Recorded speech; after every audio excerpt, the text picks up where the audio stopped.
Welcome to my kitchen মন just ব্লগসে তোমাদের সকলকে স্বাগতম। আজকে একটা নতুন জিনিস, নতুন বলতে এটা সবার কাছেই পুরনো, কিন্তু আমার চ্যানেলের জন্য এটা নতুনই। তো আমি ভেজে নিলাম হচ্ছে আজকে চাক করে কুমড়ো।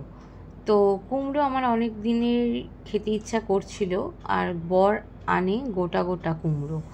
তো কুমড়ো ভাজা আমি খুবই ভালোবাসি, তাই আজকে মনে হলো একটু গরম ভাতে ঘিয়ের সাথে একটু কুমড়ো ভাজা খাবো।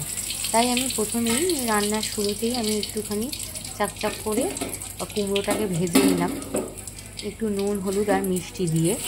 হ্যাঁ, তো আমি ভাবছিলাম যে অনেক দিন ঘি দিয়ে খাওয়া হয় না, তো যাই হোক, তো তার জন্য আমি আজকে একটু কুমড়ো ভাজাই ভেজে নিলাম গরম ভাতে খাবো বলে।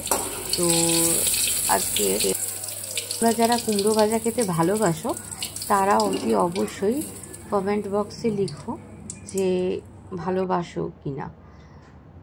তো আমার ব্লগটা ভালো লাগলে লাইক কমেন্ট আর সাবস্ক্রাইব করে দিও।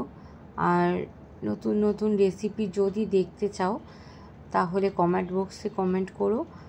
আর আমিও চেষ্টা করব এরকম ছোট থেকে ছোট ব্লগ বানানোর, আর বড় কিছু রান্নার রেসিপি দেওয়া। ভালো লাগলে লাইক করো।